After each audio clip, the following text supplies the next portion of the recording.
Welcome back to Jiffy Travel YouTube channel.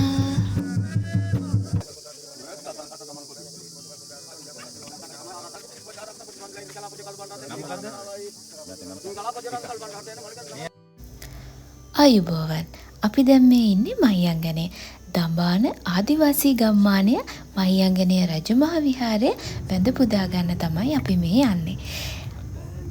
ඔබට මේ දිස් වෙන්නේ මහියංගනේ රජමහා විහාරයටම අදාළ මහියංගනේ රජමහා විහාරයෙන් දකුණු පස පිහිටලා තියෙන විශාල බුද්ධ ප්‍රතිමා වහන්සේ. ඉතින් බුද්ධ ප්‍රතිමා වහන්සේත් දැක බලාගෙන වැඳ පුදාගෙන අපි ඉන්පසුව යනවා වම්පස පිහිටලා තියෙන මහියංගනේ රාජමහා විහාරයට. මේ අපි ප්‍රවිෂ්ඨ වෙලා ඉන්නේ මහියංගනේ රාජමහා විහාරයට.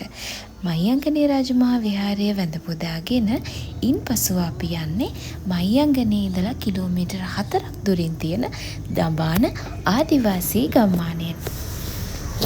ඔබට ඉදිරිය දිස්සන එක මෙන්න මේ කඩෙන් තමයි ඔබට දවල්ට ආහාර ගන්න තියෙන කඩය මේ හරිය තියෙන එකම කඩය.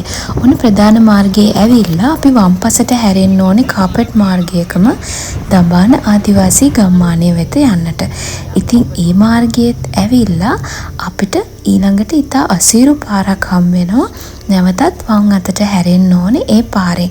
ඒ පාර ඇත්තටම මේ අමාරු පාරක්. පොඩි කෙටි දුරක් වුණාට විශාල කාලයක් යනවා මේ පාර ඉතා අසීරු නිසා. ඔන්න දැන් අපි දඹාන ආදිවාසී ගම්මානයට ප්‍රවිෂ්ඨ වුණා.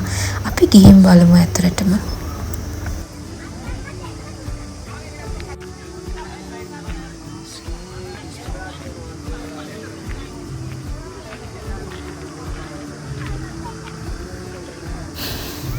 මෙතැන් සිට ආදිවාසීන් විසින් එක එක කුටි කියන්නේ එයාලටම ආවේනික වූ කෑම ಜಾති විවිධ භාණ්ඩ මේ වගේ දුනු හීතල තනින් තන තියන අපිට ඕනනම් ඒවා පාවිච්චි කරන්න පුළුවන්.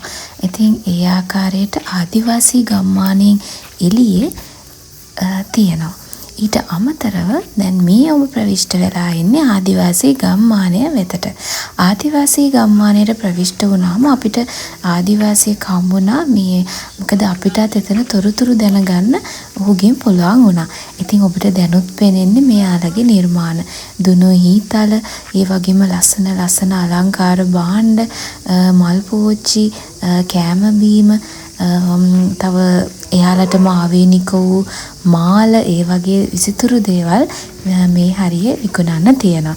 ඒ වගේම මේ දඹාන ආදිවාසී ගම්මානය වෙත ප්‍රවිෂ්ඨ වුණාම ඒ ලැබෙන අත්දැකීම ඇත්තෙන්ම අලුත් අත්දැකීමක්. ඒ කතා කරන භාෂාව, දකින දේවල් ඇත්තෙන්ම අලුත්.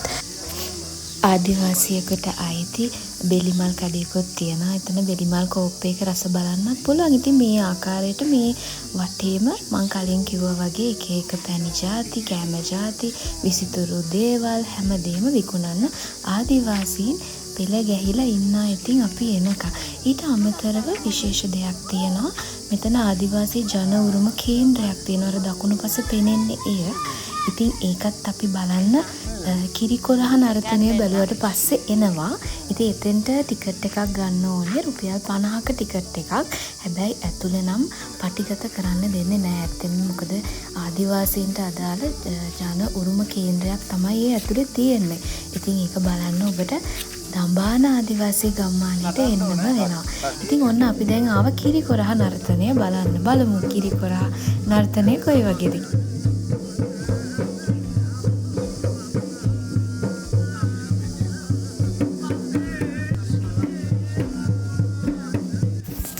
ඉතින් ඔබට දිස්සෙනවා ඇති අපි වගේම නන් දෙසින් ඇවිල්ලා ඉන්නවා දඹාන ආදිවාසී ගම්මානයට මේ හැමදේම දැක බලා ගන්න, මේ අත්දැකීම් ලබා ගන්න කුඩා දරුවන් වැඩිහිටි සියලු දෙනාම ඉතින් මේ කිරිකොරහ නර්තනය විශාල ප්‍රමාණයක් අපිත් එක්කම නැරඹුවා. ඉතින් ඒ වගේම ඒ නරඹලා ඉවර වුණාම ඒගොල්ලෝ අපිට ආශිර්වාද කරනවා.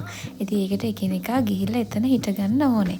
ඉතින් ඊට පස්සේ Tamanට කැමති මුදලක් එතන මැද තියෙන මුට්ටියට දාලා එන්න පුළුවන්. ඉතින් මේ අපේ සතුට සිතින් ඉතින් ඒගොල්ලෝ ආශිර්වාද කරනවා ගමන් පරිස්සමින් යන්න කරන වැඩ කටයුතු සාර්ථක කරගන්න වගේ ආශිර්වාද එයාලගෙන් අපිට ඒ වෙලාවේදී ලැබෙනවා.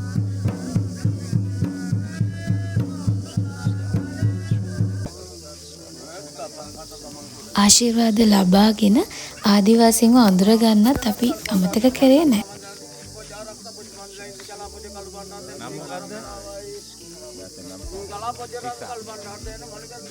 ඇවිල්ලා මේ කුඩු කොටන්න.